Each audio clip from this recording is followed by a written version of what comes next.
Good morning, Philippines. Well, it's Monday morning, and I'm on my third cup. And I thought I'd try and finish the video that I started yesterday before I was so rudely interrupted by my son. Someone commented, said, "At least I wash my hair." Yeah, I do, but the problem is with this heat and this humidity, the sweat gets in there and it looks pretty bedraggled pretty quick. So I have to run a comb through it sometime. So what we were talking about were grocery stores. The subject came up from another blogger who will remain nameless, but some of the comments were made were that Philippine people might be trying to scam you. You know, if you feel like that, just go back to America, okay? You're already getting your groceries cheaper than anywhere else anyhow. Certainly fresh fruit and vegetables. But that being said, there are some things that everyone might want to be aware of in terms of groceries. First of all, the grocery store, their markup uh, lends them about a 17% profit on the total goods and services they sell.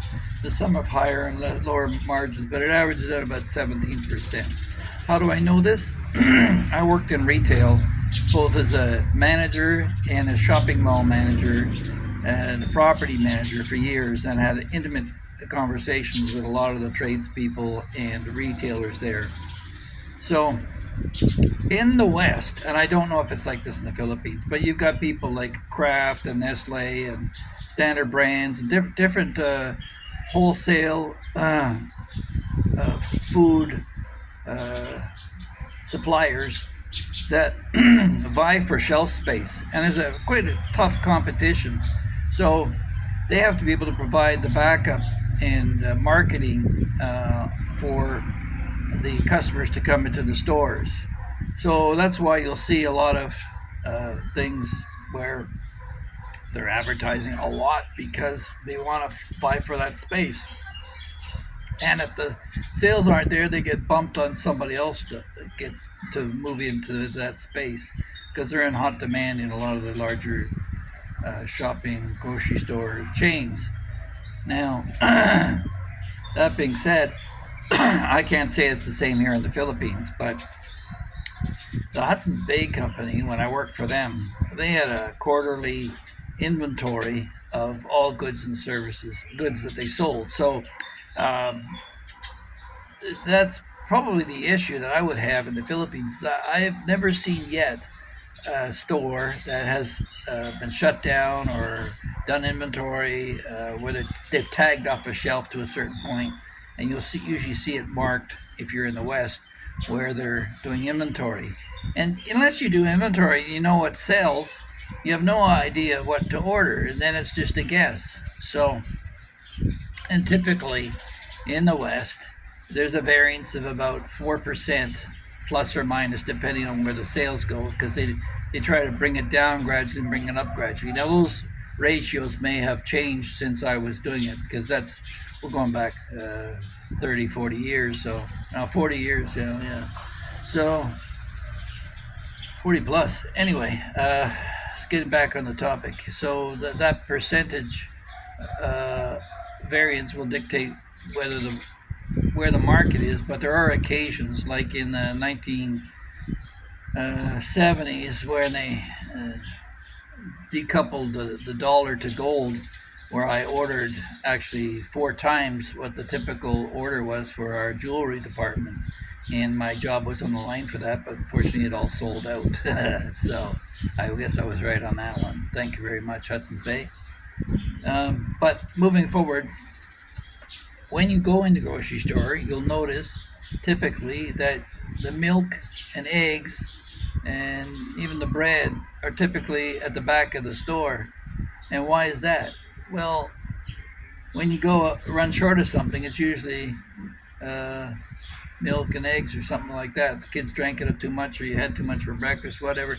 But typically that's what you go for. And the meat department's back there too. That's because they want to draw you through the entire store, and then all the useless stuff, the cosmetics and things like that, they want to grab you on the way in, they want to grab you on the way out, so that distance you travel to go get your necessities and brings you by them. And then when you're standing there at the cash, typically they put all the incidentals that you'd never think of to get, like your razor blades, your batteries, your toothbrushes, and along with that, some sweets while you're standing there, chocolates or candies.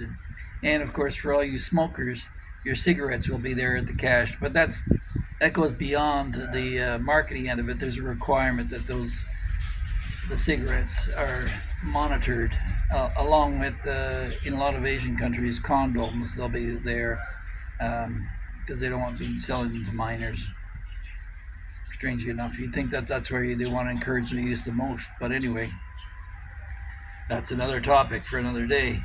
Um, so, and then when you're cruising through the aisles, interesting thing is the Philippines, the aisles are much more narrow than they are in the West.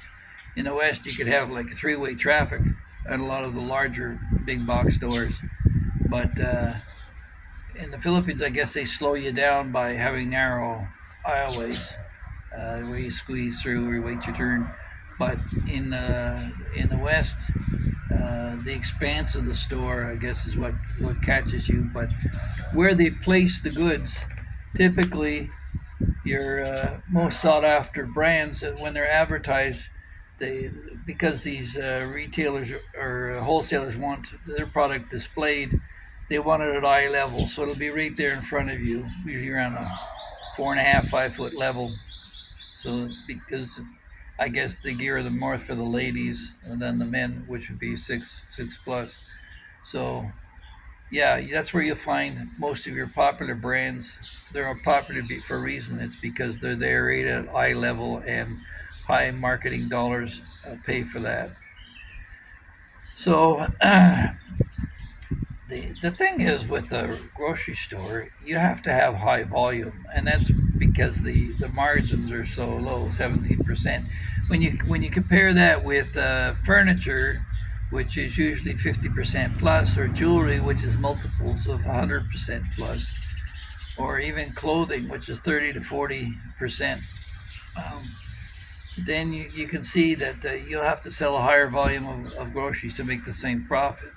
So that keeps the stock boys and girls pretty busy at night filling those shelves if the store is being well run.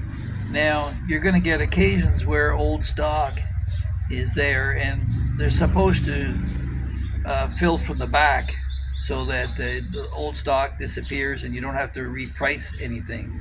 And quite often you'll find that the older price will be there, but the price at the cash register will be different. And if you probably reach from the back of the pile for the fresh stuff with a longer expiration date, you'll get the correct current price. But here in the Philippines, I wouldn't count on it. And if you're going to argue about a $5 or $10 difference on your bill, I think you're in the wrong country. But that being said, we got to be able to understand that the people there at the cash, I'm told that they'll hire young girls as soon as they get out of school, and they've got a shelf life, the girls themselves, of about 5, maybe 10 years, and then they're out the door and they clear them out. But even faster than that, because after a certain period of time, the government requires benefits be paid. So what they'll do is they'll let somebody go and have them come back and restart another program so that they don't have to pay them any of the benefits. So if you really wanted a human rights issue to be brought up in terms of labor laws, it would be nice to be able to circumvent that game. But there is a Consumer Protection Act that was written in 1992.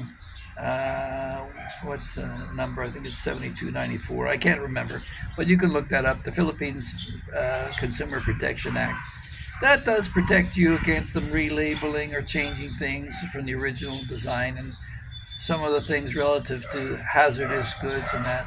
But there's not a whole lot based on pricing. So it'd be good to read that over once because there are protections for you.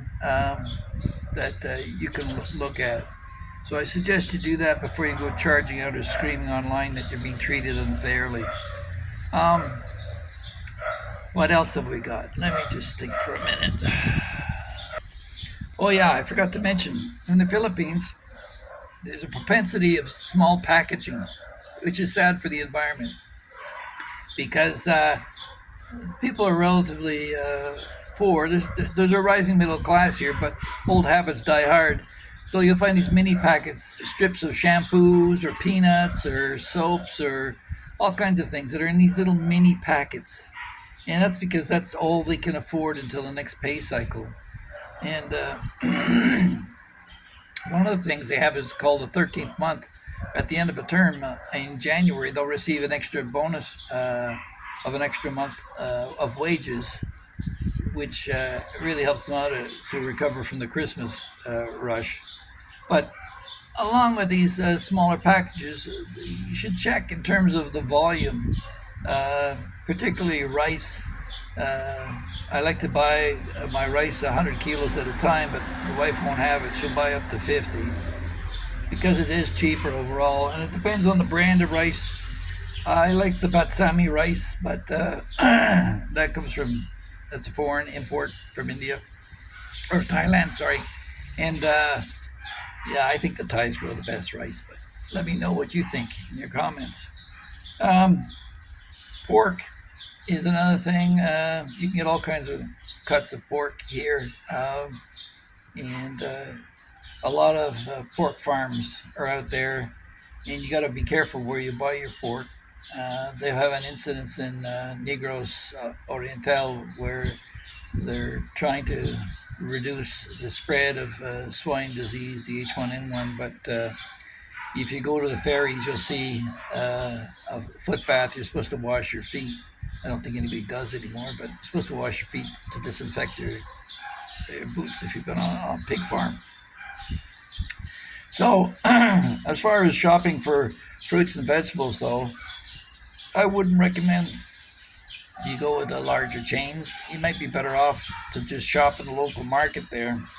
The difference in the cost of things like bananas, papayas, coconuts, all that stuff, it seems to be a lot cheaper in the roadside markets where they sell this stuff. So, and then I mentioned earlier about the common marketed things, the popular items are being at eye level. If you want to get a kind of a discount on something, you quite often you'll find that on the floor, at the bottom, or right up top, out of view and harder to get at. Um, so you want to maybe steer your eyes on a different level than what you're currently used to looking at, or get your kids while they're down there to take a look. So that's it. Some of the things I find more expensive here are coffee, which amazes me. I can buy my coffee in about a gallon-sized bucket for about $9 Canadian in Canada, and here just the little Starbucks ones, they're quite expensive. So I don't know if they export them and prepare them and then ship them back. They have different focus too on what they put in the grocery store. You'll see quite often a full row of diapers, baby products, bottles, and the like. Milk being the big thing. The formula here is it's just laden with sugar and sweeteners, which gets the kids hooked. It's kind of like a drug. Uh, and we had a hard time getting our kids off it. I mean, when they're 5, 6, 7 years old and they're still drinking their baba from a bottle, it kind of sets you off. So, yeah, that's kind of a concern here. So you'll get that the baby products is a full row, and you'll probably you're likely to see a full row of salt, a full row of sugar. They like their salts and their sugars. Dried fish is very popular here. They'll go to the way to get dried fish, and alcohol is sold at grocery stores as well. And the cost of alcohol is dirt cheap here. You can get the whole barangay drunk for what it would cost you to go drinking in North America. You can get beer as low as 45 pesos for the cheap stuff, which is about a buck. So there you go. And you'll see a growing number of Filipinos riding around on bicycles, running in the morning, and a lot fewer smoking than they used to. So I guess some of the health concerns are getting through. But as far as the groceries go, yeah, it's different here, and get used to it. They'll box it for you. They don't use bags. They'll tie them up in boxes and put it together with a plastic string, tie it up, and they'll load it up into a cart, and they'll bring it to your taxi. And a lot of the stores taking tips are forbidden, but for the most part, I try to squeeze a few pesos anyway, 20, maybe 30 pesos in the hands of the porters. They're getting paid by the grocery stores anyway, but what kind of salary is that? That's questionable. So, yeah, I try to spread it around to help people out, and I'm hoping that you will too, rather than complain that it costs you a few extra pesos for your grocery bill. You can tell this guy's really got me triggered. Anyway, um, what else about grocery stores? Let me just put you on pause again. Thing. Oh yeah, another thing you're gonna hear is out of stock or not available, sir, both in restaurants and in grocery stores. Good morning, sir. The soya guy's just walking by. Yeah, so uh, yeah, that's more an issue of shyness, and they don't want to be embarrassed by having you point out that you found the stock item. I made that mistake once of finding the thing after the fact and dragging the guy back to show him, and he didn't really seem to appreciate me edifying him at all. So, yeah, you learn these things the longer you stay here. Face, it's still Asia. It's a very big thing in the Philippines. Doesn't matter if you're right. Don't embarrass people. So, yeah. When you leave the grocery store, quite often there'll be a security guard there with a marker, and he's going to want to see your receipt and mark it off as you walk out of the store so you're clear. And then when you get outside, quite often there'll be a bunch of kids who will offer to hail a taxi for you, and I usually wave them off because these little guys, they just make a killing, and they're only going to. You think that they're going to feed themselves? No, they're going to waste the money on the games, video games that they have quite often in the malls. So you have to watch out for that. Make your own decision. So yeah, they'll load all the groceries into your trunk and send you on your way. Um, and you wait your turn in your lineup with all the other people for the taxi, or you bring it out to your own car. So hopefully this helps give you some ideas of what it's like to shop in the Philippines and in other parts of the world. I wouldn't open a grocery store.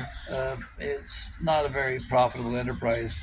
There's other things that I would recommend, and well, just to let you know, certainly buildings, home building supplies, that seems to make money everywhere around the world. But again, that's a whole other subject in itself. So go pack it in. I'd like to thank all the new subscribers. However, I need one more subscriber because we're at 666. And you know what that number is. So we want to get over that hump. All right. So please like, share, and subscribe, and we'll talk to you in the next one.